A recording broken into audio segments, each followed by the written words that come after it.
Welcome to Peanuts from the Plebs. Woo! And we have nothing going on this week, so I guess that's it. See you guys next I week. I feel like you always Nothing say that there's happens. nothing going on, Right. and there's a shit ton going on. Is there what is it? Was it the Sagar says every show? I don't Okay, know. we What does said he it's an say? amazing show. We have an amazing show show for you Oh, today. and then I'm supposed to Can't say, steal yes, that. yes, we do. Yeah. No, We no, have an no, amazing no. show And for you then today. and then the other line is, "That's exactly right." That they love Yeah, saying that That's to each other. exactly That's right. exactly right. yeah. Well said. Well said. You put it very well. All right. So what's our first topic for today? Since we have, so many topics Lord. potentially to talk about. How about the Bari I know Weiss? I definitely have stuff I want to talk I know. about. All I don't know right, about you start, guys. Daisy. The You Bari start this Weiss is time. definitely one of them, right? Okay. Well, Okay, all right. Yeah. So one of the things that I wanted to talk about was how Trump used the unmarked federal Yeah. agents Sure, that's huge. to Yeah. pick up people in Portland, to pick up protesters in Portland. Yeah. That's a bit That's- on the crazy side. That's crazy stuff. That's the kind of stuff that everyone's been saying he was capable of doing for years and years. I'm like, I don't really see it, and I'm like, oh geez, look at that. That is insane, I mean, he's really showing his authoritarianism, and I don't understand it because it should be the opposite of what he's doing, because Right. a good chunk of his base is not keen to him acting this way. It actually scares them, and with his numbers supposedly dwindling the way that they are, I can only imagine that this is a ploy for him to, because he always likes to come off as this strong man. He never wants to Right. come off as this weakling, and that's one of the criticisms that they always bring up against him, is that he's always praising these dictators or authoritarian figures, right? Right. That he always likes these strongman figures, and for it to be like excused by saying that these protesters, these terrorists or whatever, had control of this territory, the Chaz Chop area for weeks, and that of course they're going to come in with these unmarked agents and unmarked cars and just pick people up. And to me, this is just super scary because, again, it is showing his authoritarian side. But the fact that, we can thank Barack Obama for, undoing habeas corpus, right? And so they can actually hold you without charges and charge you as a terrorist. And remember how we were talking about it last week about how people, they keep using protesters, or they keep naming protesters as terrorists. And then once you're named a terrorist, you lose all your rights. Right. Now, so far they're saying that the people are essentially being it's obviously essentially kidnapping, and they're putting them in jail cells, but they're like letting them go. But the very real threat is there, as you say, because of the loss of habeas corpus, that they could be held. Apparently, they're Customs and Border Protection people, which is part of Department of Homeland Security, but they're not marked as such. They're going around with unmarked vehicles and just basically kidnapping people off the street. And I think it's no accident that they picked Portland, Oregon, which is probably the most, you think about the Pacific Northwest. I mean, that's they're more, liberal and open than even Seattle, I would say. I mean, it's really that's where the opposition, that's where the center of the opposition is. So he kind of projected this. He had a press conference, press gathering outside, I think it was, just like a few days ago, where he basically talked about how horrible the Dem mayors are. It's all these cities with the Dem mayors that have this, violence and all the protesters, but he would call it like looting and all that. And, true to somebody with no political skill, he's going completely the wrong way. Instead of getting more authoritarian, he should have gone to the Dems on the left. He should have been talking about how he wanted to bring the troops home from Afghanistan and the Dems blocked it. And he should be talking about, COVID's, I want to do COVID UBI, and I want to do some more healthcare for folks, at least during this COVID period, extend the, COVID, what is he doing? He's basically doing like COVID healthcare through Medicare now, right?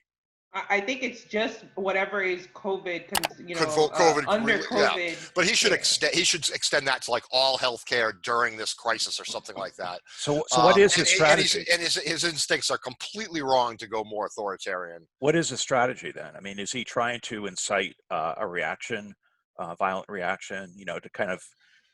Well, to figure out what his strategy is, you have to figure out what his goal is, right? Now, is his goal really to get reelected president, or is it to simply, for the moment, to win one on the Democrats and the left? I don't know. I mean, I have no idea if he has any. If there's real civil unrest, he can declare a state of emergency and suspend the elections. I mean, that's ultimately within his power to do. Yeah. So I could see that's what he's thinking in the back of his mind, because he knows he's not going to win at the ballot box, even with massive election fraud. He may not have a clear path to victory, through the election. So I wouldn't put it beyond him to like hoping that someone's going to like shoot back or do something and say, see, look, they're violent. And we have to impose much broader pervasive measures to crack down on this, not just in Portland, but in other places. I mean, that's I kind of see that. What do you think of that? Yeah, and I definitely think I think the fact that that he remember a couple of weeks ago I talked about this, that I felt that they were setting up an infrastructure of having these like military on hand, in these states, so that they can, like I said, they can set up this infrastructure for whatever it is that is coming at the end of this year. Obviously, this is a crazy tumultuous year, and I feel like it's only beginning. There's still so much shit that is yet to come this year, and I think the election.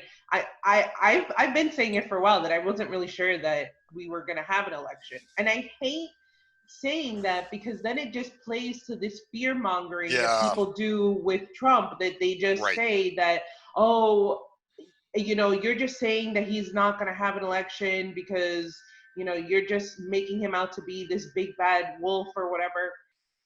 But I don't know. That's that's literally, I don't have Trump derangement syndrome, So yeah, and to me, the only ones that rigged a primary, 2 primaries in a row, were the Democrats. The only ones that tried to undo an election and the will of the people were the Democrats. But I'm horrified by our entire leadership. I mean, now Trump has indeed shown this this insane authoritarian streak. And so at this point, I just have like no faith in government, period. Did you catch the thing with Greg Palast at all? He had this thing with Noam Chomsky and Amy Goodman, which is basically kind of inspired by his book that came out earlier this year called How Trump Stole 2020. Have you seen, Greg Palast?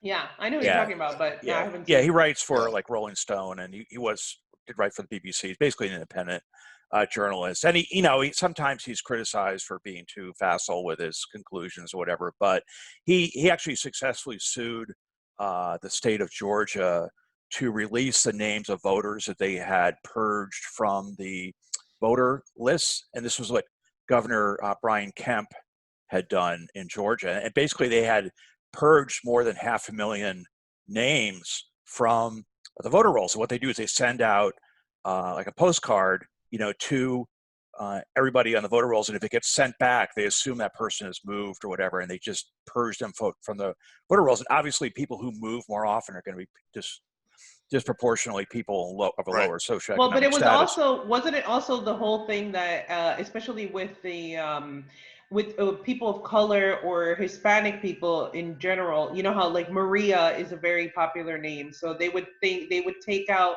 because there's like a Maria Alvarez. Right. How many Hernandezes are there? And then located in another county, they would say it's the same person, and then they strike them both out, right? Right. So people would actually show up to vote, and then they would say, well, you're not you can't vote. We can give you a provisional ballot, which is probably not going to be counted. So one of the things that Greg Palast recommended, which I think is a really good idea, is actually, check with your go online and check with your state to make sure you are actually registered to vote. and encourage others to do the same, because you can't just take it for granted that you're going to be that you're going to show up on election day and your name's going to be there. Well, and that's the same thing that happened to a lot of Bernie voters in Brooklyn, right? In 2016, hundreds of thousands of them. Right, and it's been going on since 2000, basically. It's been going on a lot longer than that. You know, LBJ in the Senate race in 1948 was a classic case of election fraud. But I mean, it's been going on with both parties, and not just limited to this country, obviously.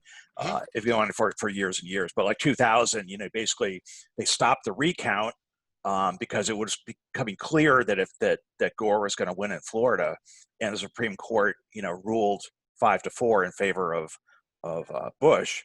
Right. And in 2004 there was Greg Palast wrote The Best Democracy Money Can Buy, and he talked about the election of 2004. And I don't know if 2004 was one where actually it's pretty clear that Bush did not win in 2004, but even the Electoral College, we're not talking just about popular vote, but there's so much election fraud that goes on with both parties, obviously, and this is both parties. Election day and primaries, which is not to be conflated with voter fraud, which is voter fraud, right? Which is what Trump and his people always like to bring up. They like to bring up voter fraud. Well, if you go to the Heritage Foundation, rampant problem that we have. If you go to the Heritage Foundation website, the Heritage Foundation, the conservative think tank. If you go to their website, and you look under electoral politics, whatever, the main problem is, voter fraud, because we have to have voter ID laws and all these things, because people show up and they're going to vote, 3 times, and they're going to vote in multiple counties. Even though that's a felony crime. So the fact that somebody would commit a felony crime just to vote, it seems a bit odd. Well, and then the few cases that they uncovered from like the last election were actually Trump people who voted, for Trump multiple times. So so that might be. But the fact is that people will rig elections if they have any opportunity. Whether it's Debbie Wasserman Schultz dumping truckloads of ballots when Tim Kavanaugh is hot on her trail about the election fraud Tim there, Canova. Or whatever. What did I say? Yeah, Tim Canova. Kavanaugh. Sorry, thank you, Tim Canova. People will, if they can rig an election, they will rig an election, and they have been doing so ever since the Greeks. Somebody threw a couple of rocks out of the bowl or whatever. Hey, give the Greeks more credit than that, but yeah. I mean, it's incredible to me. Why would you give people credit? Why would you allow them to vote if you don't serve them the rest of the time you're in office? Like, why would you suddenly, honor their wishes through the ballot box? So obviously, it's something to be manipulated, and in whatever way, shape, or form possible. This is just. Oh, sure. And the other thing is the electronic voting, right? So I mean, that's another thing, because that could be totally manipulated, with or without a paper backup. Obviously, it's better if you have a paper backup, but how many recounts do you actually have, with a paper backup, unless it's very, very close. But there's cases with the electronic voting. I mean, there's a back door. It takes a high school kid 20 minutes to get into the system and change the results. I mean, how can we have trust in our democracy? And I just think we work this campaign, and then you naively think somehow your vote counts, but they're actively fighting. Yeah, you need to have. I mean, a paper receipt for every voter. And I mean, there's some things that there are ways to do it. Absolutely, things that ought to happen. And ranked voting is another thing that would obviously increase democracy. But I think neither side, neither of the duopoly parties will do anything about that, because they both see opportunities that they can rig the game in some places. Well, they're not serving the people. I mean, they're afraid, they're afraid that our troops are going to get pulled out of Afghanistan. If it's going to be the domino effect, we pull out of Afghanistan, we might pull out of, out of some other place, and it's a slippery slope. Then you have the issue of mail-in voting, right? Which that is the big thing this year, because, with the pandemic that's happening or will happen, by that time, obviously to, have places, have especially the elderly people go to these, voting places and then get sick and all this kind of stuff. So there's this big push for mail-in voting. But the issue, at least what we just saw recently, wasn't that one of the reasons why Charles Booker, that he ended up supposedly losing, was because of the fact that he got really hot towards the end of it. Like he really picked up a lot of steam towards the end, but by that time, a lot of people had already mailed in their votes. So because you have so much time to do the mail-in voting, things can change. So there should be some sort of, I guess, like, you can't really, like, you have to have all of the deadlines for your debates and all that kind of stuff before you start the mail-in voting. Well, or just, it's based on the postmark date, right? So as long as you mail it by election day, it counts. I think there should be a clear. Right, but what I'm saying is that what happened with Booker was that because he ended up picking up steam after a lot of people had already ended up sending in but if you say you have to stop all the debates by a certain time, what happened if some major event occurs the day before the election? They can't make a statement on that or whatever. I'm just saying, why not tell voters? It's on the voters too. They should know they have until election day. You don't have to make a decision 2 weeks ahead. You can do that. You can wait until the day of the election day to actually mail your ballot. Now the question is, do you get a ballot? Because if you're purged from the list, they're not going to mail you a ballot to fill in, to send in. And some states require postage, right, which is like a poll tax. So you have to pay if you have postage due, your ballot they won't deliver your ballot. I'm kind of horrified by the whole idea. We're talking about I really don't want I want a paper ballot, and I don't want it to move any more than 100 feet while I'm in the polling place from where I vote to put it in a machine, and no human hand touches it until it's being counted. The idea of it going through a mailing sorting room and all this kind of stuff, I'm completely horrified by that. But then you also have the issue of how it's counted, right? Because that's also proprietary software. That should be there should be more cameras on that than there are on Ghislaine Maxwell right now. So yeah, at least one. That's working. That's working. Yeah, no, I definitely think that it should be hand counted, and there are cameras that show it, and it should be aired on TV live for people to see it, in their counties or whatever. I'm sure that it's not going to be the most highly rated show, but at least the people who are really interested in election integrity, and everyone sitting at home with their paper receipt that could be used if folks needed to make a case that there's no way the count was that way. Yeah. I just don't know. If there's a whatever, if it's like they say it's going to be like a landslide for Biden, which who knows, whatever. No way. First of all, I think it's going to be a lot closer. And in fact, Greg Palast thinks Trump is going to win. Michael Moore thinks Trump is going to win. Going to quote unquote win. That the result, he's going to win those key states, like Pennsylvania, Wisconsin, whatever, Michigan, and going to win the Electoral College. I don't know. It seems to me if there's like a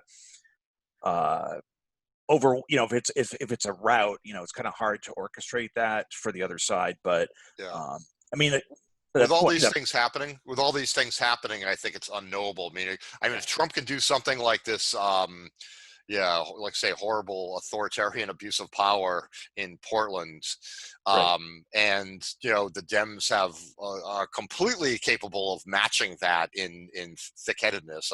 I would say if people were paying attention that the blocking pulling out of Afghanistan after 20 years and $1 trillion should be that.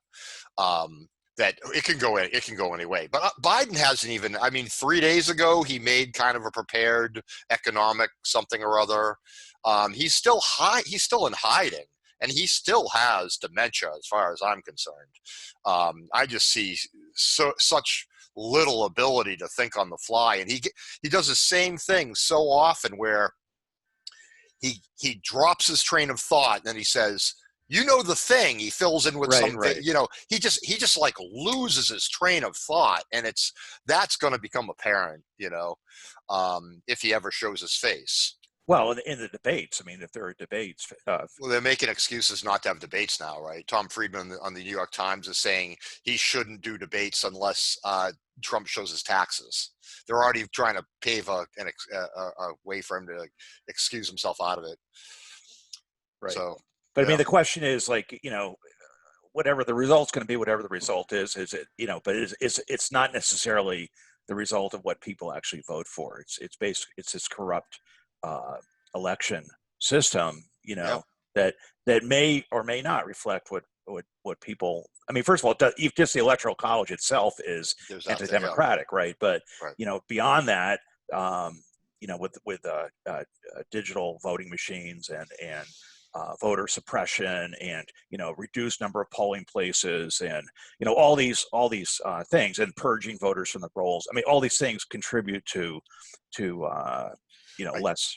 I just got this mental image of what's that game, Pinochet or something like that, where you drop 100 balls at the bottom and they hit all these random pins and drop all over the place. It just kind of feels like our voting system is essentially, you know, that crazy in trying to determine the who the winner should be, you know. Well, you know, we're supposed to be this example for the rest of the world. I mean, that's the ideal, and it's like it's we're a laughing stock now because you know, and I mean, we have been for a long time in terms of the contradiction between what we preach and what we actually do, you know. But, well, and also the standard of living, a number of hours of vacation, and support for, you know, giving birth and family leave, and you know, healthcare. Yeah. I mean, everything. It's our, you know, and it's our standard of living is kind of horrific, and I'm not sure what we're the model for, except for empire by the oligarchy, you know. I don't know. That's actually a good little segue to the other story that I wanted to talk about. Excellent. Thanks, Jim. So I came across this article on Earth Justice, right? That it just really got my blood boiling to know that in 2020 these things are happening in the United States, right? So I came across this article on Earth Justice. It's called "In the Heartland: Human Waste Floods Homes." That title in itself is just disgusting. But so this story is about this place called Centerville, which is a city it's actually the poorest city in Illinois. And they have been, for over 20 years, they have been dealing with flooding in their area. Like, this is normal. They've had to been rescued by the Red Cross. They were rescued by the Red Cross several times. Like, it's a normal occurrence for these people that live here. And essentially what happens is that, you know, there's a story of Mr. Bird here, who he ends up having his sewage just come up onto his lawn, and it just floods there. And obviously it's not just him that this happens to. It happens to you know, everybody in this area, right? And so here are some pictures of, as you can see, like they were I saw this other story from back in February that you could see, like, the toilet paper is stuck in their grass because, like I said, it's just their sewage just like cakes onto their lawns, right? And again, they've been dealing with these massive floodings. And, you know, it goes into the fact that it's a predominantly Black, it's 95% Black, you know, residents that live there. And again, that they've been like dealing with this for X amount of time. But, you know, so what I was thinking was, this reminded me a lot of obviously Flint, right? And what they've been going through. And it made me think about how Flint, one of the stories behind why it is that they have abandoned Flint essentially is because they're, you know, that area in the Midwest is very rich in a lot of resources, right? And so essentially, to be able to drive out a lot of these, the residents of these areas, and for these companies to be able to come in and just buy up this land, and then they can go and they can mine, and they don't have to worry about any sort of protests or, you know, anything like that, and they can just get their resources, right? So I was thinking to myself, okay, so, you know, could that be the case here? And sure enough, Illinois that's one of the things that it's actually known for. It's known for farming, mining, and oil. And so I looked up here, they have this website called Diggings, thediggings.com, and it'll show you where they have all the mines for everywhere, right? So in like one of the counties, there's like over 300 mines, but not in this county, right? So in this county, it's called the St. Clair County. They have 7 mines, right? And just right here. So yeah, I was going to say, you pulled up the map. It's actually like right outside St. Louis. It's East St. Louis, yeah, which is probably the poorest town in poorest city in Illinois. Right. And as you can see, so this is Centerville right here, right where I'm showing the thing, right? Yeah. And so what do you see here? There's a hypothetical lead mine here. There's a zinc refinery here, a copper smelter here, and an aluminum prospect here.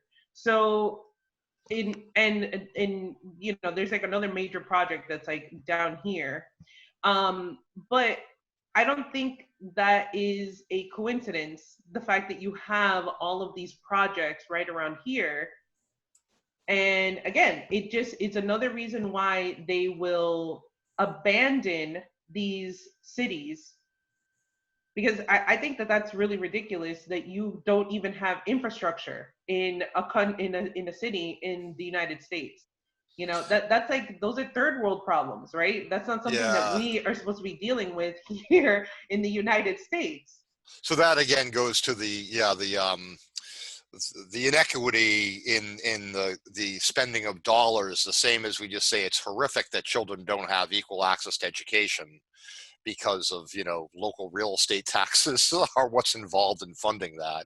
It's horrific that people don't have basic infrastructure everywhere. I mean, I think you hit the nail on the head. How can that happen? You hit the nail on the head there, Daisy, with, you know, it's like a third world problem. But I mean, for a lot of people, I think part of the problem is people think basically we do have a third world, you know, Black and brown, Hispanic people in our country, and I don't want my tax dollars going to support them not, you know, getting paid for doing nothing, like welfare or whatever. And I think there's that kind of cultural trope that gets played all the time, whether explicitly or it's implicit, you know, or I mean, Trump's more explicit, but it's basically been, you know, around ever since Nixon or before, right?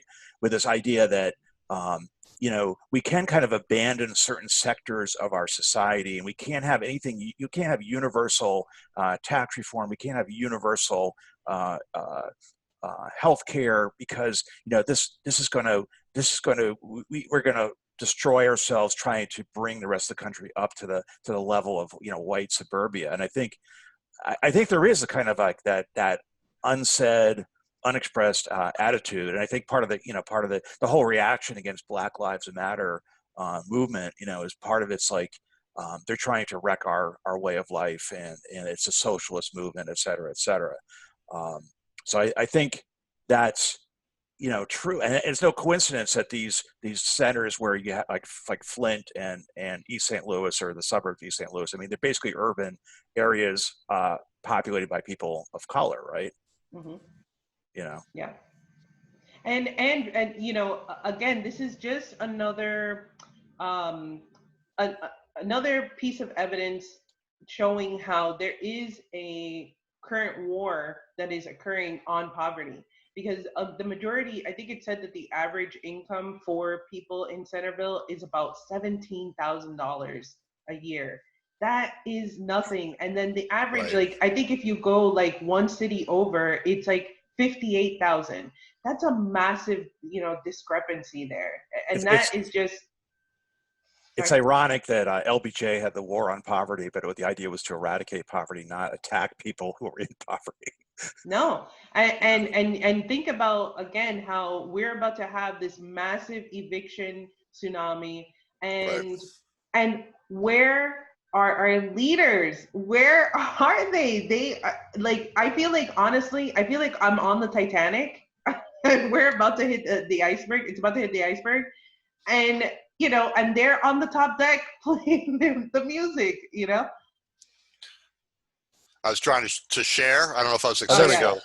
Trying to share and say, well, this is a large part of it, right? I mean, to support the U.S. spending, is that more than at least three times China, the next country in military spending. It causes this poverty across our country.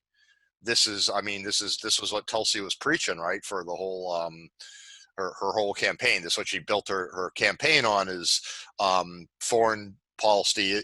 Foreign policy is domestic policy. But Jim, don't you know defense spending creates jobs? I mean, Yeah. look at, like, That's the big thing, right? Eastern Connecticut. We build submarines. If we didn't get those submarine contracts, when I was living down there, all these people would have been out of work. So I mean, how can you say that defense spending is?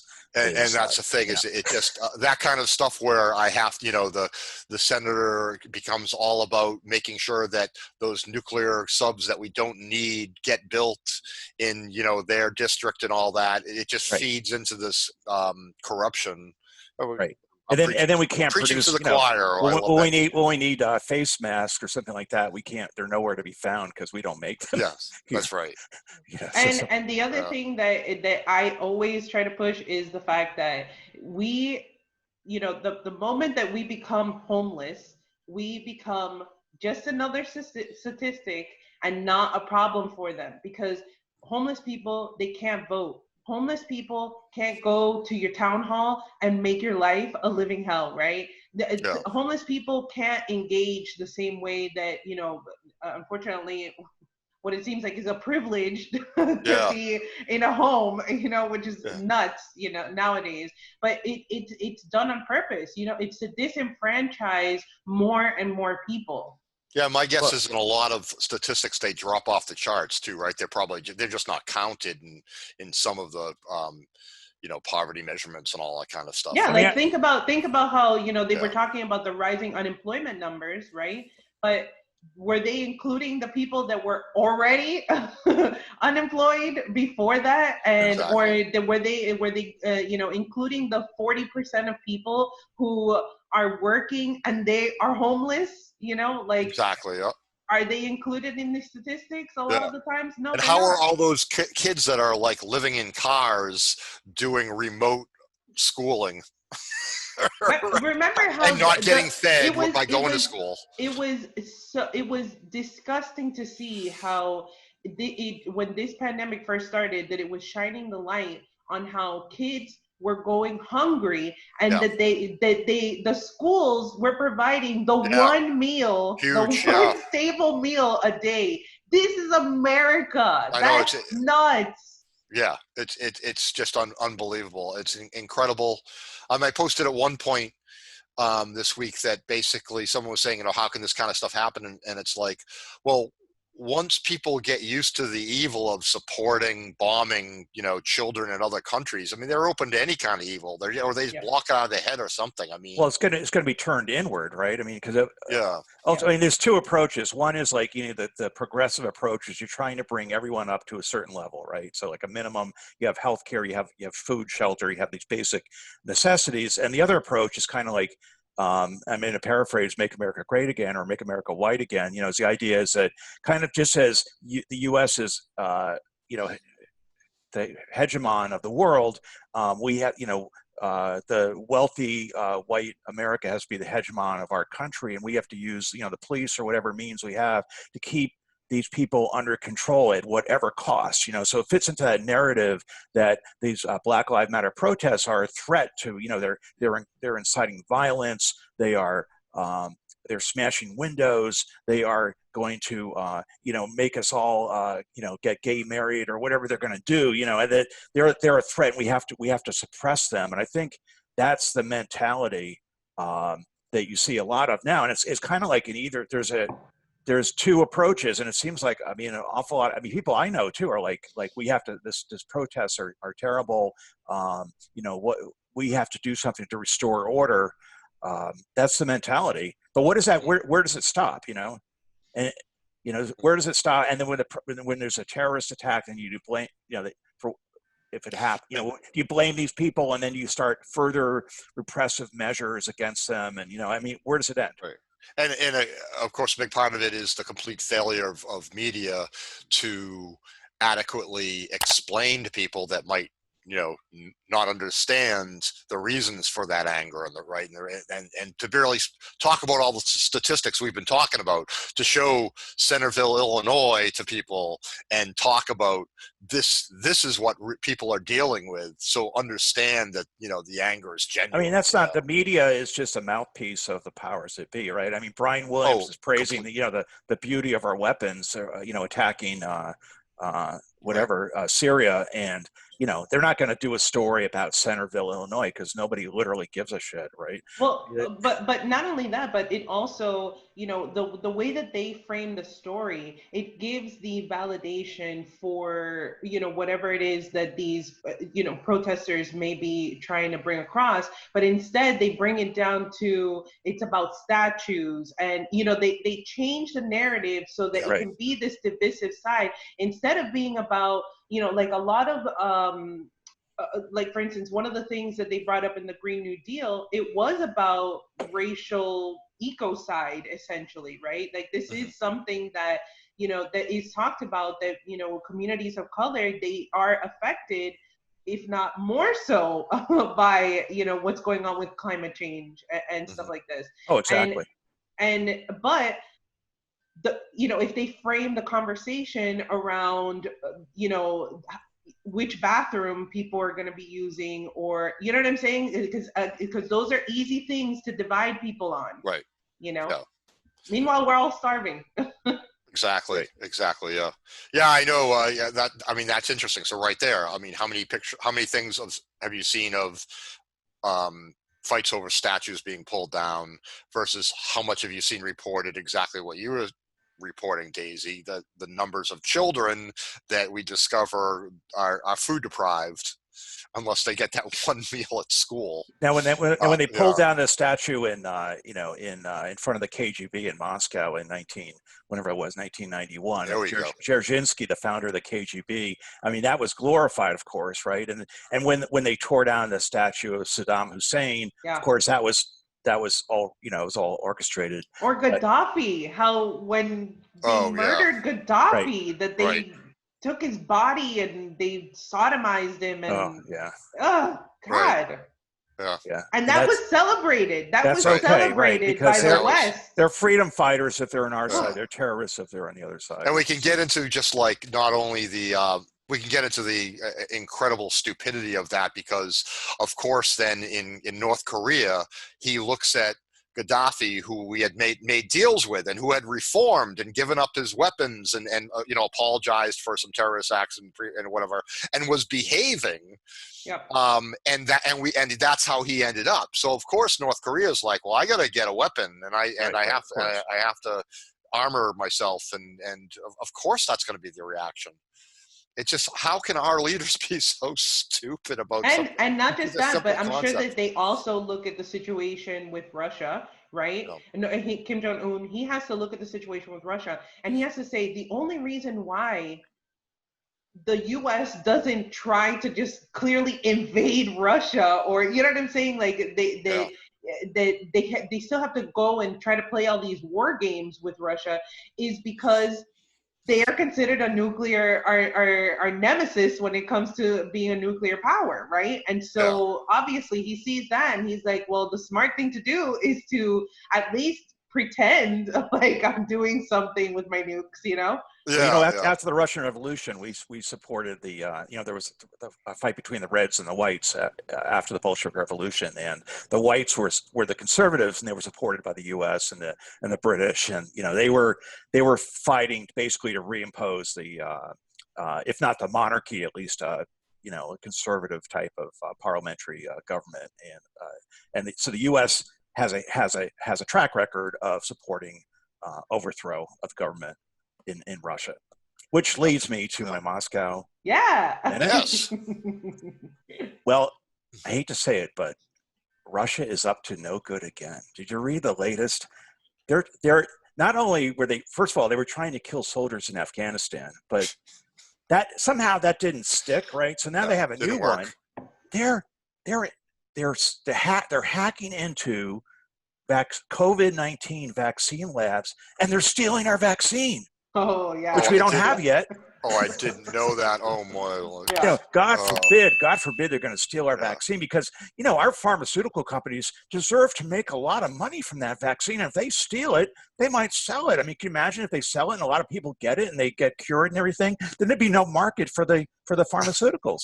Well, Russia needs a piece of that $3,000 a treatment for remdesivir. They need a piece of that too. I guess so. Mama Russia. So. Well, needless to say, I'm being a little sarcastic here, but the question, it raises the whole question of, like, why shouldn't the research just be open research? Why is it being protected? And it wasn't even like they were trying to sabotage the research or do something to make the vaccine poison for U.S. citizens or something. They're just trying to they're accused in the New York Times of stealing research. Okay. But I don't understand why. I don't understand why they wouldn't just get doesn't Cuba have the vaccine? Yeah, well, that doesn't matter. I mean, the whole narrative is Russia's up to no good, and they're trying to steal our stuff, and they're hacking into our system. So anything bad, blame it on Russia. Okay. Well, this would tie everything all together, starting with our election discussion earlier, that Biden says he's getting intelligence, and the Russians. That's good. He needs intelligence. He needs intelligence, and the Russians are hacking our election. They're looking to hack the coming up. So are they setting the stage to declare it invalid? I mean, what's going on there? The New York Times article cited. I forget who it was, but they basically referred to the election fraud of 2016. So they're still playing that Russiagate narrative. Yeah. But what I wanted to do is draw a historic parallel between, and kind of in memory and honor of John Lewis, who just passed away, of the civil rights movement, because in the 60s, J. Edgar Hoover, who was the head of the FBI, from the 20s until the 70s, I mean, almost 50 years head of the FBI, who was basically trying to crack down on the civil rights movement. So on the one hand, the FBI is going and arresting, white supremacists in the Freedom Summer of 1964 in the South, who were murdering civil rights workers. But on the other hand, the FBI was conducting surveillance on Martin Luther King with the approval of Robert F. Kennedy, by the way, who was the Attorney General under John F. Kennedy, and then for a short time under LBJ. So it wasn't just the Republicans. I mean, Hoover was a Republican, but it was there was surveillance going on against this movement of which I guess he called it. They called it Black nationalist hate groups, and that was Hoover's term. I forget what his exact term, but he considered them to be supported by communists, and they were a communist threat. So Russia was somehow involved with this because there were some communists, members of the Communist Party that Martin Luther King had dealt with at some point. So there was a connection there, and Hoover could say that, well, this whole movement is basically a communist insurgency, and it's basically they're destroying the civil order, right? So you can have maybe some mild civil rights reform, but we don't want a real revolution. We don't want people really, changing things too much. So they were seen as a threat. And there's a whole program called COINTELPRO, which was basically a counterintelligence operation where they did the surveillance. They would also they would spread rumors about civil rights leaders. They'd actually outright murder civil rights leaders like Fred Hampton. Basically, so there was a whole campaign. While they're supposedly protecting law and order, on the other side, they're also trying to destabilize this group, which was considered a threat, especially once Martin Luther King went against the Vietnam War. That was the real threat, 1967. And he gave a speech at Riverside Church in New York on April 4th, 1967, exactly 1 year to the day before he was assassinated. So that was when things got really serious. But there was this whole historic parallel of blaming Russia for these public unrest and trying to divert attention from legitimate claims, right? So I mean, I think whether it's you're blaming people attacking our history by pulling down statues, or I'm surprised they haven't pulled a Russia card yet on the protest, but I assume that's coming. No, they did. They did already. They did say that, that it was that all of this unrest was it was being fomented by Russia. So there was RT. That's why they use RT as a Russian propaganda arm. Right. Which, it's not because every other outlet is U.S. government state propaganda, and so where else have we got to turn? Yeah. Well, not just that, but the fact that that a lot of people end up turning to RT to actually get stories about environmental issues that are going on in our country, or just like social justice problems that are going on in our country that our media doesn't talk about, but that RT does openly talk about. Right. So, and one question that this raises too, like blaming Russia for everything. What's the motivation? Because assuming that, okay, I mean, even if Russia did offer bounties, which there's no evidence of it for the Taliban. It was debunked already. Story was debunked. Yeah, but I'm just saying, like, it was pretty much, to excuse the phrase, peanuts, because like basically, like 4 soldiers were killed, which is tragic, but there's no clear-cut evidence that it was Russia bounties. It's in our American DNA somehow to be afraid of that, for that to scare us. I mean, people are still absolutely convinced that Hillary spoke complete truth about Russia and all that, even though Cold Strike in the House testimony, that was turned over said, no, we have no real evidence that Russia was involved in hacking the DNC server.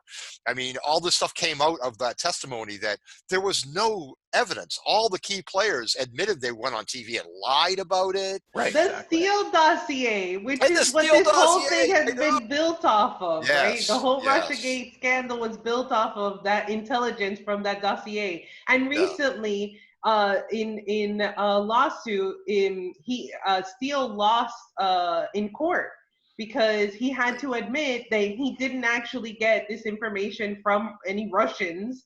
That he just had some sources or whatever, and he didn't check any of their information. He knew that he was working for Hillary Clinton. It was all of this stuff has come out in court, and it doesn't fucking matter. People, I don't know. It's a combination of just people wanting that big story, that big science fiction story or spy novel story, and just not paying attention to the right sources. So here's my take on this. We always need a boogeyman to justify this, military spending, right? And this whole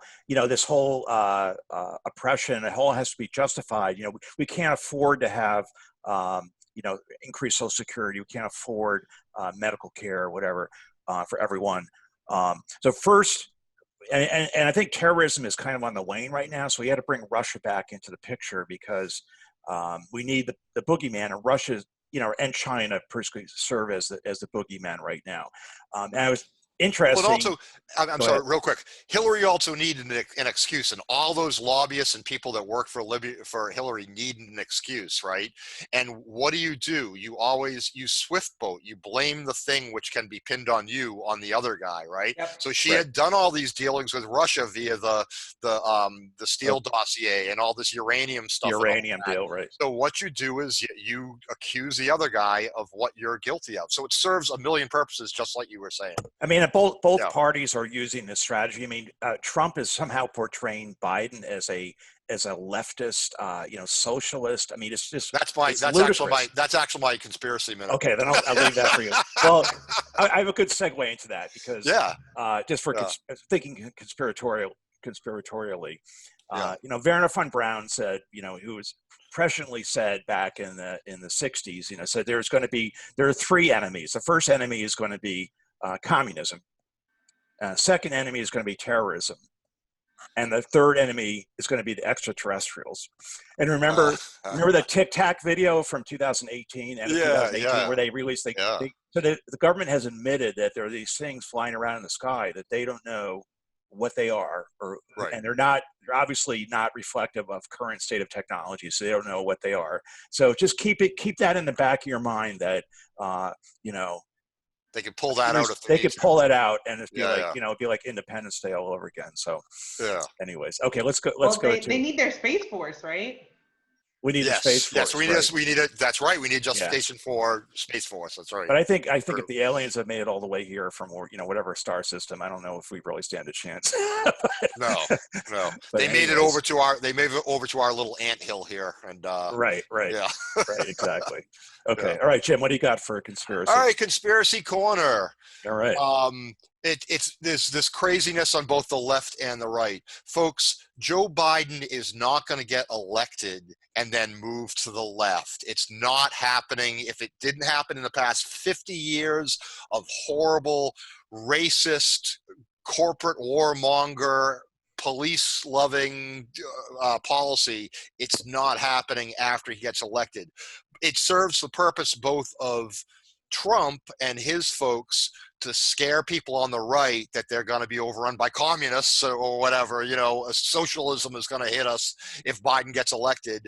And we've got people like the Young Turks and others that are looking for a softer, gentler way to voter shame. So they're pushing this bullshit that Biden's going to get in there and we can work with him. He had these task force with AOC and Bernie, and good stuff came out of that. It's going to be the best time ever. We're going to have new federal programs. He's going to be the most progressive president since FDR. That's what they're saying.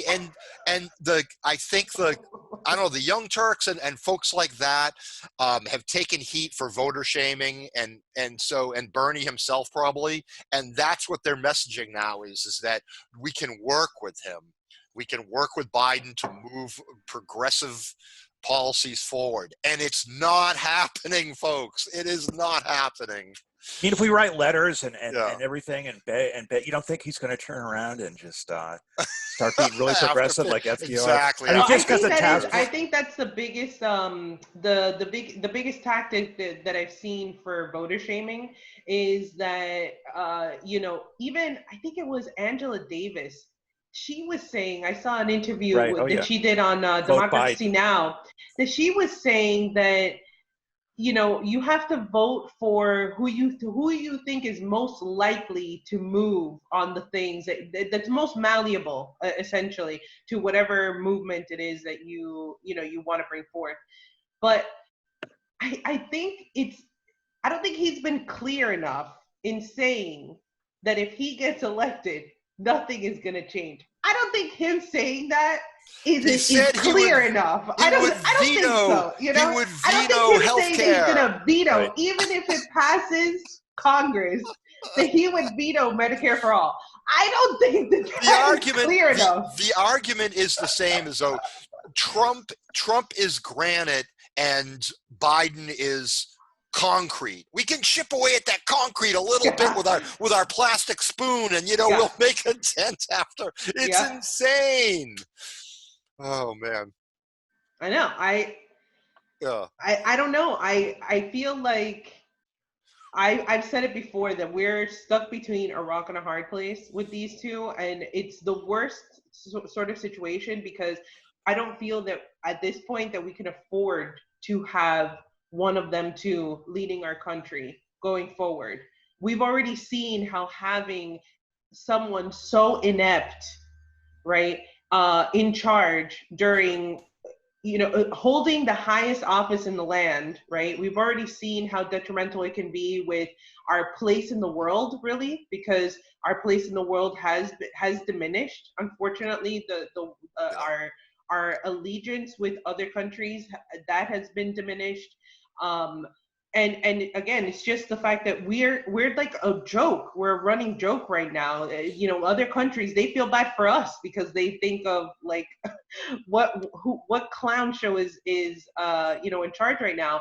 But it's what people don't understand. It's not gonna change, or it's not gonna get any better under Biden. Biden is not this magician who's gonna magically make everything into unicorns and rainbows. Like, I want whatever it is they're consuming that makes them change. Like these psychedelics, I want some.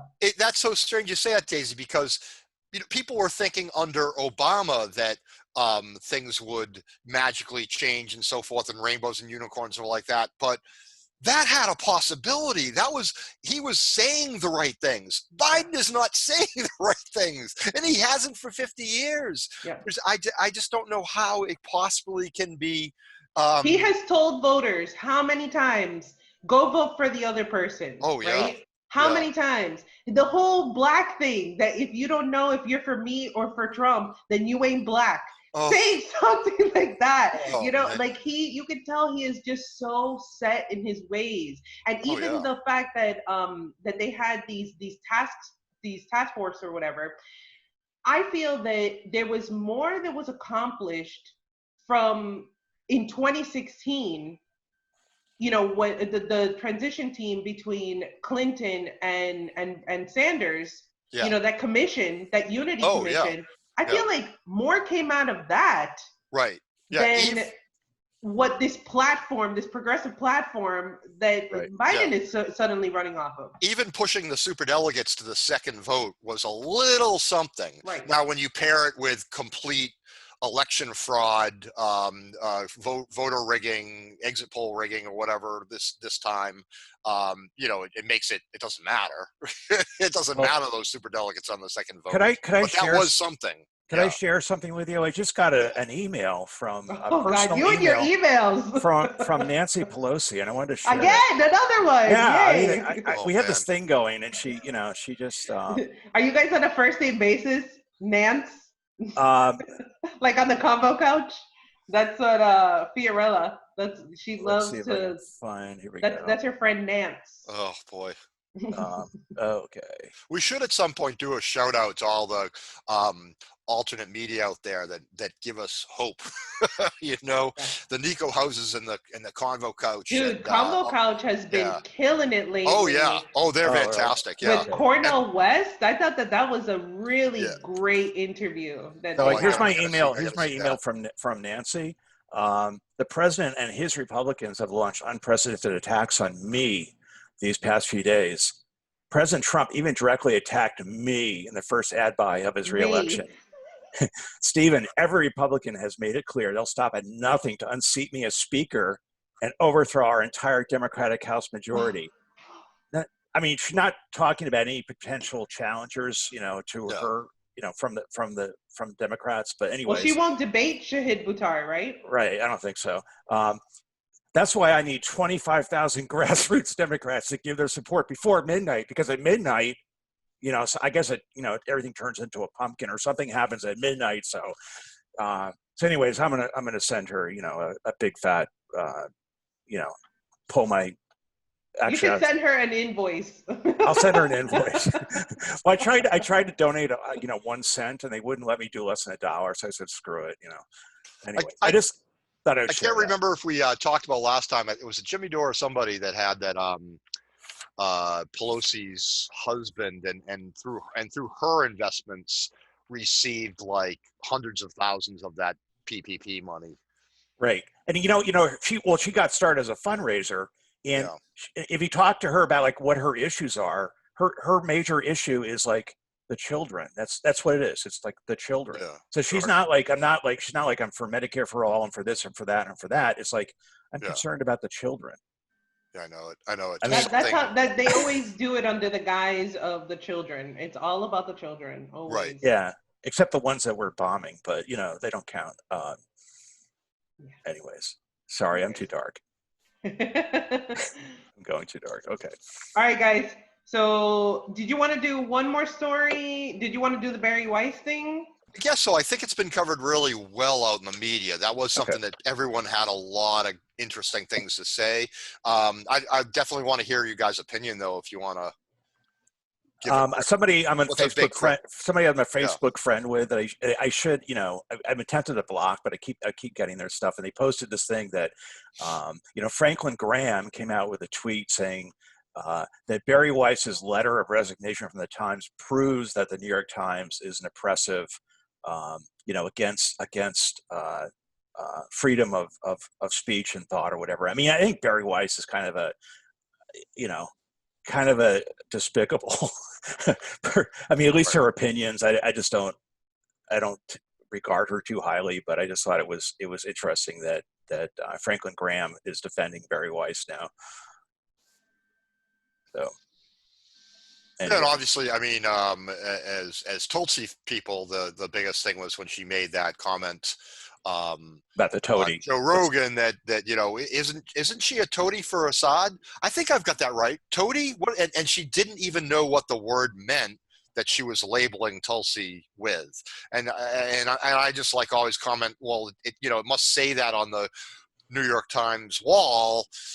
Tulsi Gabbard is a toady of Assad, and so she repeats it without even needing to know what it means, because that's what I think of. I just think it's much ado about nothing, because the New York Times, I mean, I don't read the New York Times. I refuse to pay for a subscription. So I just read the free articles I get on like COVID-19. I think those are free now or something. But, and then she kind of canceled herself by writing this letter saying that, so they didn't like get rid of her. She resigned, right? And the points she raised in there about cancel culture kind of stuff is I think it's valid, but the thing is she was a major participant in it, so it's very strange. I don't know. Right, exactly. That was the weird part. It's like you're crying too much about this here, given who you are.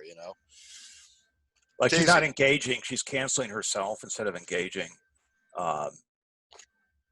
With whatever, for what it's worth, with the New York Times. I mean, she said, "I'm out of here." Who knows? It might end up being a good thing. She's going to, probably end up landing somewhere else safely, and who knows? Maybe she'll actually out of that environment. Maybe she'll have something to say. Who knows? Yeah. Maybe. What do you think, Daisy? So for me, I honestly couldn't care less about her. Yeah. I haven't watched any of this stuff that has to do with her, because to me, it's like, I don't even think that she deserves the attention or any sort of, you know what I'm saying? Like, she doesn't even deserve the time. Yeah. But I think the bigger, what I really took out of it was the bigger picture thing that I think it's really interesting how she is representative of this like class of people, right? This, what is considered this elitist class, right? Where they're so out of touch with reality, with what's really going on, with, with the struggles that people are actually going through. And the fact that so many people were like excited, like they were like salivating over this story, it goes to show you how much vitriol people have towards that class of people that she is representing. Well, I thought you were going to have some vitriol, because wasn't she a big Israeli supporter against like Palestine?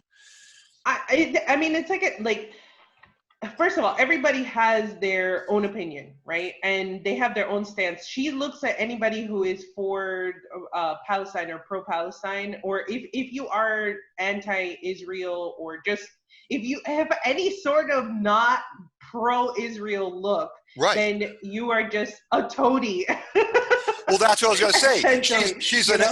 She's an Israel apologist, right? Yeah. Right. So, but again, she is part of that class. It's just like how our Congress people think that it is normal to be so blindly pro-Israel, right. And any sort of talk against what is going on, against the occupation, it is seen as either, if you are Jewish, you're a self-hating Jew. Every single Jewish person who is fighting against this occupation is considered anti-Semitic, and they're self-hating Jews. Yeah, and it's crazy, of course, because, you know, I love our country, but our country could be a hell of a lot better in 1,000 different ways, and I think it's correct to work towards that, right? To me, it's the most patriotic thing, yeah, is to question your country, because and not to just blindly, you know, follow whatever it is, whatever narrative it is that is being spun. I think that it's very dangerous, because especially when, you know, when you have people in Congress and even our veterans, when they swear the oath is to the Constitution. It's not to the president. It's not even to the country. It is to the Constitution. yeah, good You point. know? And the Constitution talks about we the people. It doesn't say we the country, you know, or we the president, or we the Congress, or you know, like, or we Israel, like another country, like that. That's always, I think, what really just drives me nuts about this whole narrative of, you know, when anybody, you know, says that, you know, why isn't it okay for Israel to, you know, to have lobbyists and all this kind of stuff in Washington, D.C. I just don't think that any foreign country, should have any sort of influence, like, and especially so much influence the way that Israel does. That's my only issue. Or lobbying. Any country. It could be Russia. It could be China. It could be or corporate interests. I mean, they shouldn't be taking their time and attention away from doing the people's business. Now, how many corporate you know, lobbyists do we have in the Duma in Russia? I'm just wondering, do we have yeah, maybe I can count them on one hand. Yeah. And they're probably in prison. So, anyways. Yeah. So again, like for Bari Weiss, she's representative of this class of people that, again, they're just so out of touch, and so many people are just so happy that she is not, like, they think of her as such a joke, and it obviously it stemmed off of the interview on Joe Rogan, like that I think really set it off, because I think it just really highlighted the fact that people that are in that little sphere, that circle, they are just given this information, and it's not internalized. It's not their actual opinion. That's what that showed, was that it wasn't her opinion. It was a given opinion. That's what I said. It's on the New York, the wall of the New York Times, you know, where they're sitting there working, and that's just like, that's what you got to say, you know. That's definitely my feeling too. Right. And that's not what the media is supposed to be about. They're supposed to be, you know, there to hold the people in power to account. That. Right. Well, the New York Times. I used to religiously read the New York Times every day when I lived in New York in the subway to and from work. You know, I'd read it cover to cover. But then after the Iraq War with the Judith Miller thing, it totally lost credibility for me, because they just basically verbatim, you know, were stenographers rather than journalists, just repeating what was given to them at these press conferences that was blatantly, proved to be false information, and didn't do any like legwork to actually verify these assertions, you know, and as a result, I mean, it contributed to getting us into the Iraq war, which maybe wouldn't have happened if there had been more popular opposition to it. Yeah, and that's exactly what happened just recently. It was nice of them to so blatantly show us that they're still taking money from the CIA or whatever, to just parrot their message of, you know, Afghanistan are taking Russin money. Are they admitting to taking money from the CIA? I mean, I think some of their writers are indirectly. You know, I mean, basically, they're part of that. Somehow they benefit from Project Washington Post. Yeah, Jeff Bezos. That's true. Absolutely. Board of the CIA. Right. Sits on the Pentagon. Yeah. So there's a more direct pipeline from CIA to Washington Post journalists, but New York Times, it's a little more indirect, and it's more. But they all circulate the same stories. If you look at a lot of their stuff, it's like the same. It's like how you know how they came out with that press junket where they showed that it was the same thing being said all across the country. Right. It's exactly like that, but in print media. That's it. Yeah. Right. Well, and they suppress the same stories as well. So they don't always put out the same stories, but like certain stories don't get covered, like Centerville, Illinois, you know, that type of thing. Yes. You know, a lot of things they won't cover, and the alternative media sometimes will eventually, like the whole thing, Tara Reid, for instance, that didn't get covered until finally they were embarrassed into having to cover it to some extent because of the alternative media.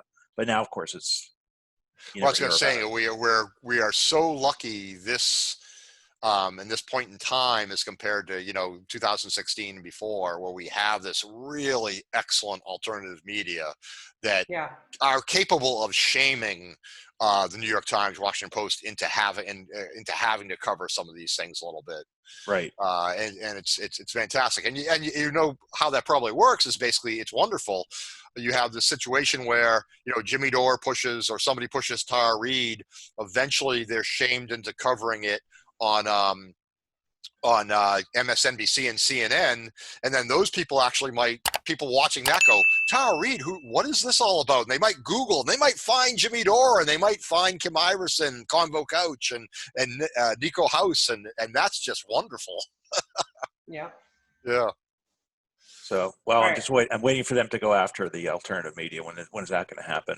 Oh, it's coming. Well, a lot of them are already moving to alternative platforms, Rofkin and so forth, because so like, and I also would encourage people to get on Parler from Twitter.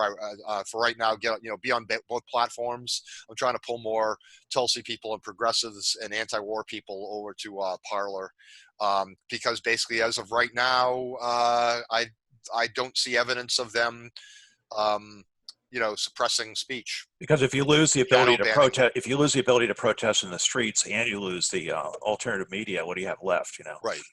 Yeah. So it's great. And I think it also helps with competition, right? Because that's the biggest reason why places like YouTube, Facebook, Twitter, they do the things that they do because there is no other comparative platform, right? So they have a monopoly on these sort of platforms. But obviously, if you have more options that, as they grow in popularity, then these other companies are going to be forced to change and be more consumer friendly. Right. It's just the fact that perfect point. Yeah. But the fact that Facebook has monopoly on it, basically. I mean, they already have. It's hard to butt into that. So you can have like whatever the alternative platform is, like Parler or something like that. But they have to get a big share of the market before it really becomes a player. But think of it this way. Right now, it's available for Tulsi people or something, or progressives, to go and use for their communication platform. Yeah, you're not going to be you're not going to have all these Trump people jumping in saying you're a bunch of commies, right? And that's entertaining. But if you want to get business done and communicate with fellow progressives, you can go on Parler. Facebook that has an alternative Vero. YouTube has Rofkin and some others, and they're worried about it because, like right now, they were talking about on Parler that people are, as all of a sudden, as in the past like 2 days, people are jumping on rating Parler really low, and they're putting these bogus reviews trying to knock it down. Because people get paid to do that. And it comes off Google Play and all that, Google Play services and everything, if it goes below a certain point. And you can see all these really obviously phony reviews going on. So they are worried, which is a good sign. Yeah. All right, guys. Legislative Week in Review. You ready? Yes. Yeah, we're ready. Okay. All right. So for this week in the Legislative Week in Review, I did want to start off by highlighting that HR 7440, the Hong Kong Autonomy Act, which I talked about a couple weeks ago. Like I said, it had passed in the House and the Senate, and it has been signed by the president on July 14th. So we officially have sanctions on Chinese nationals and banks.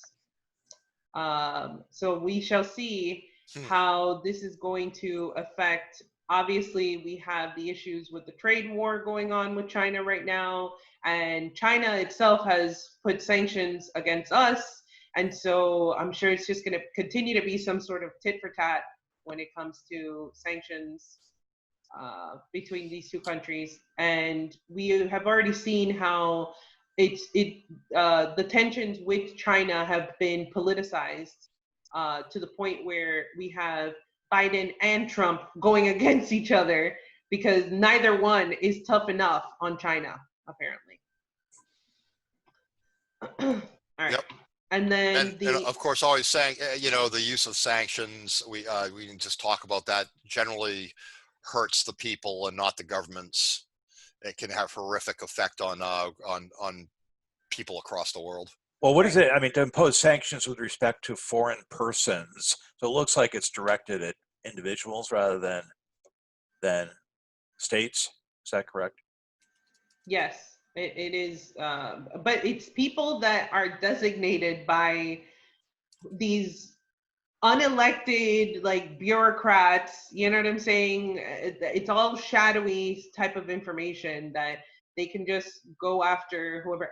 I just think that us messing with internal affairs in China is a very dangerous line, and especially what is the saying? People in glass houses shouldn't throw stones.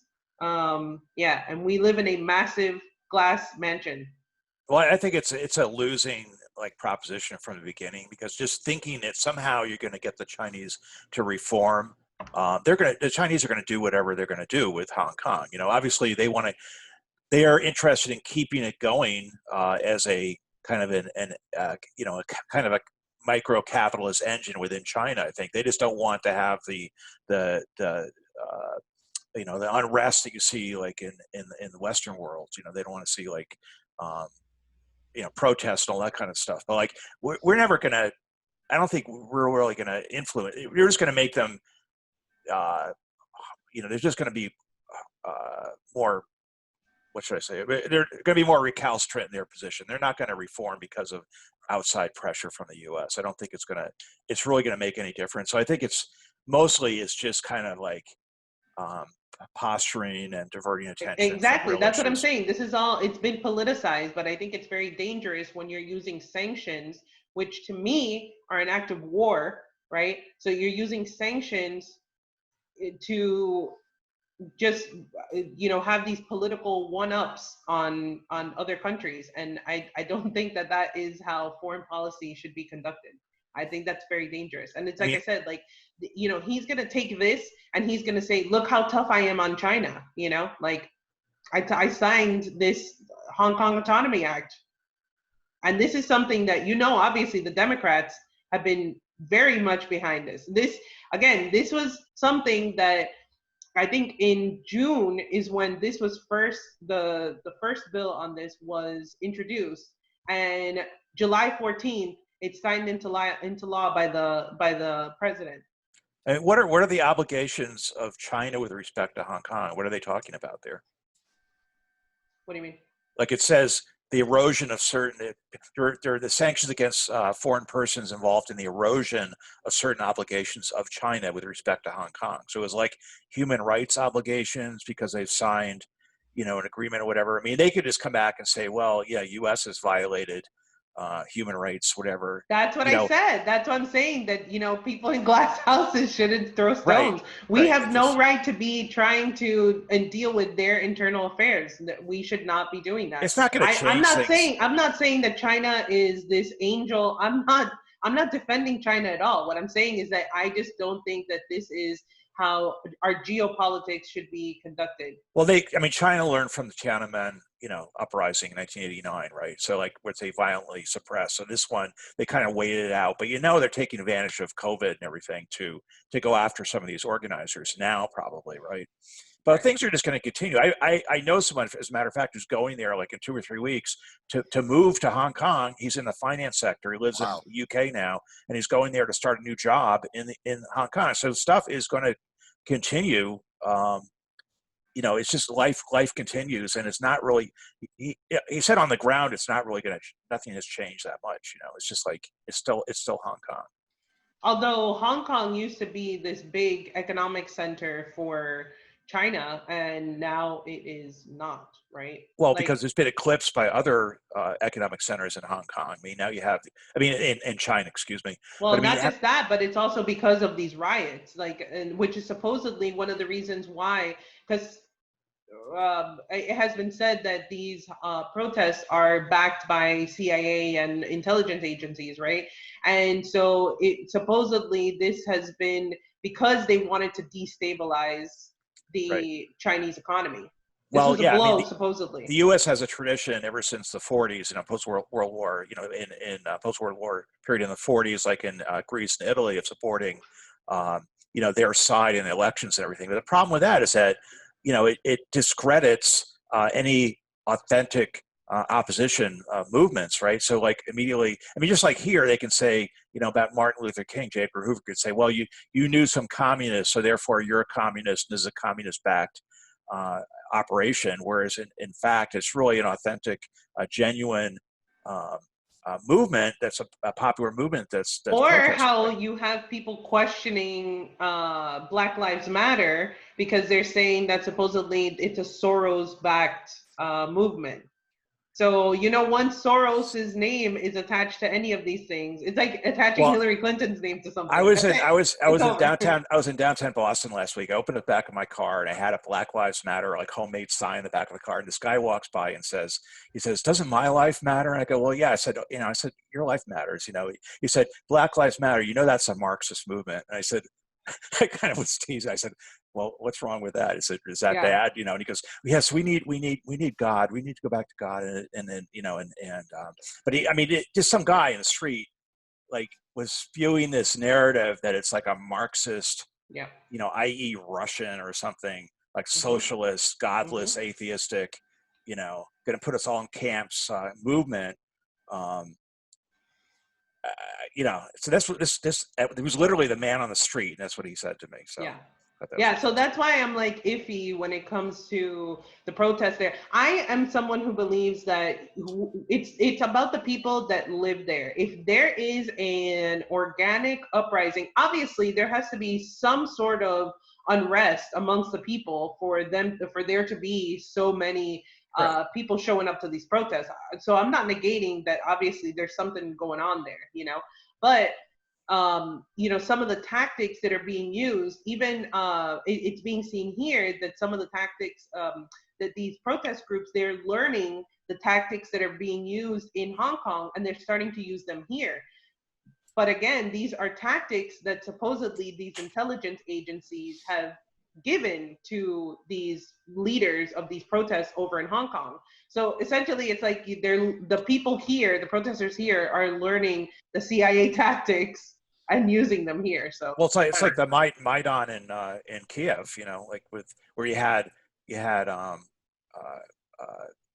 what John McCain was going to Kiev, egging on these protesters, and they had legitimate grievances, but it was like co-opted by, let's make Ukraine a Western country. Let's eventually make them a member of NATO. It was a part of that geopolitical strategy. So it was kind of like, we're going to use you to get what we want. All right. So then the second story that I have is about the Earn It Act. Have you guys heard about the Earn It Act? No, I have not.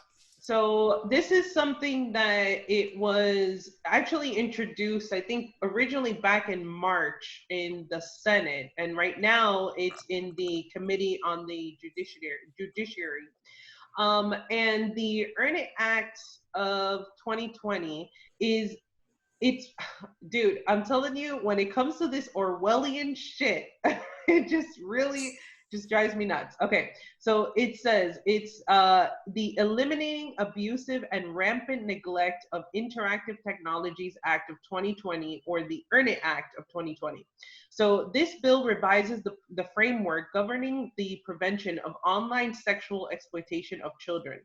Among other things, the bill does the following: establishes the National Committee on Online Child Sexual Exploitation Prevention, directs the Commission to develop best practices for interactive online services providers, ergo Facebook and Twitter, to prevent the online sexual exploitation of children, requires interactive online service providers to certify compliance with the best practices or implement other reasonable practices to prevent the online sexual exploitation of children, or else they lose liability protections from claims alleging violations of child sexual exploitation laws, and replaces statutory references to child pornography with child sexual abuse material.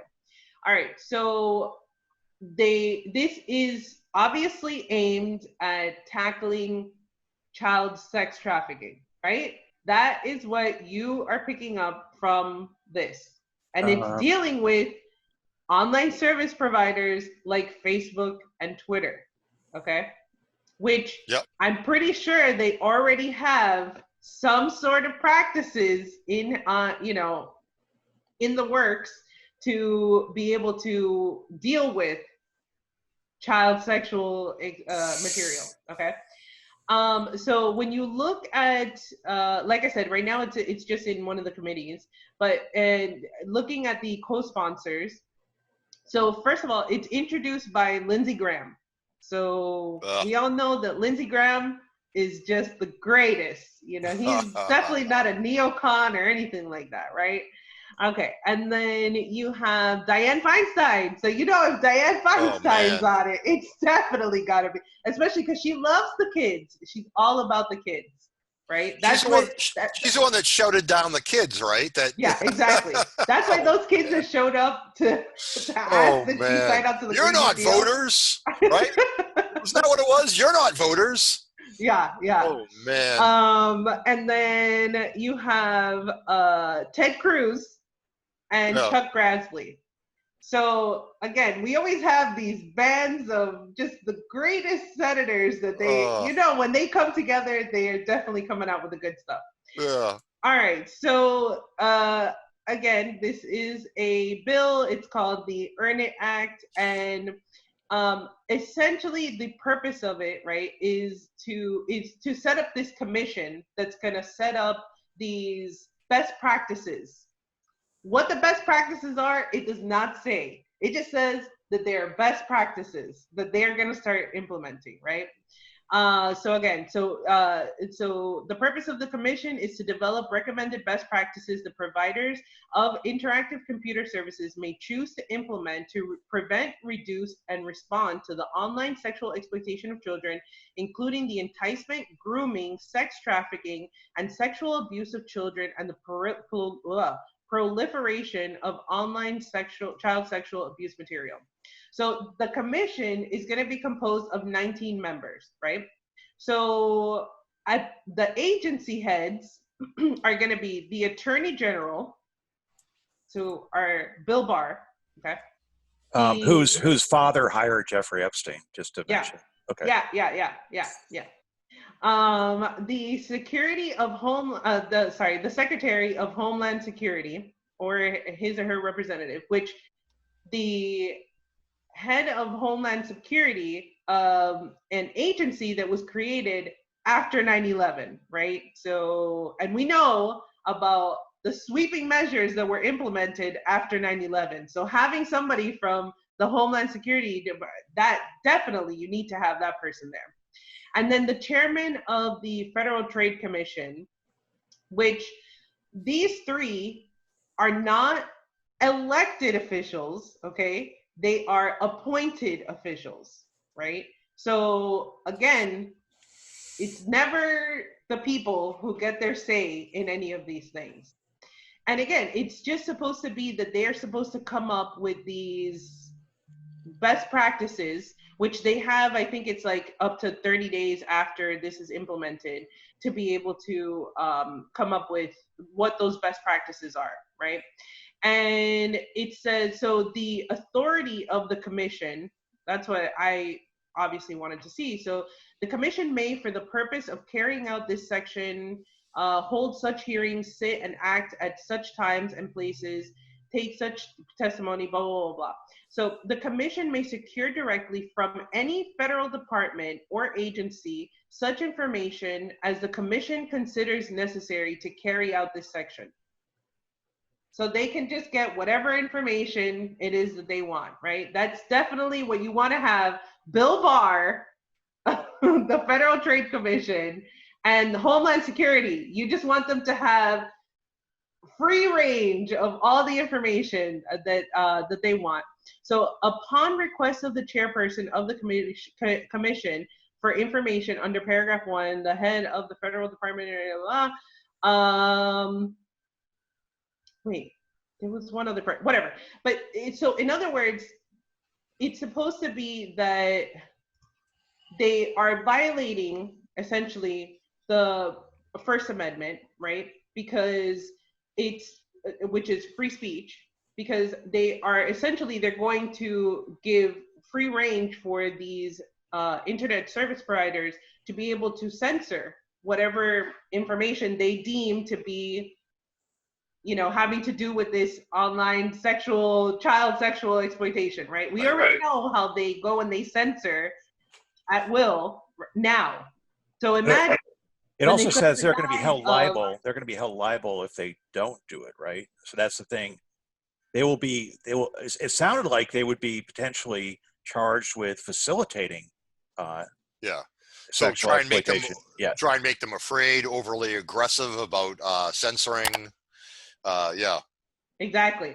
Right. And then it's a violation of the Fourth Amendment, right? Which is that you have the right to not be to decline a search or seizure without probable cause. And essentially, what they're tasking these agencies or these companies to do is to constantly go and search through users' information in order to see if they can find anything to do with.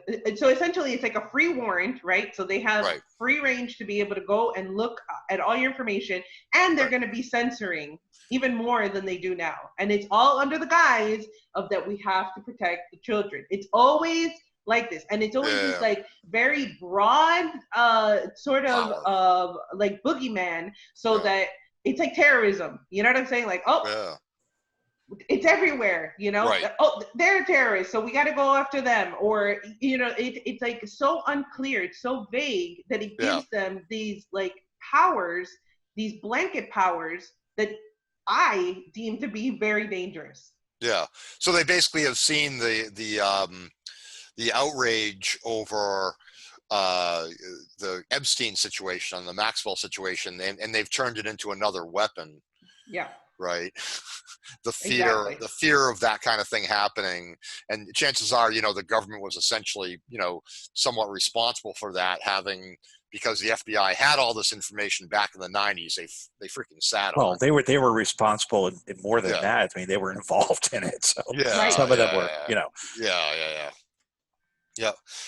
it's pretty horrific stuff there, Daisy.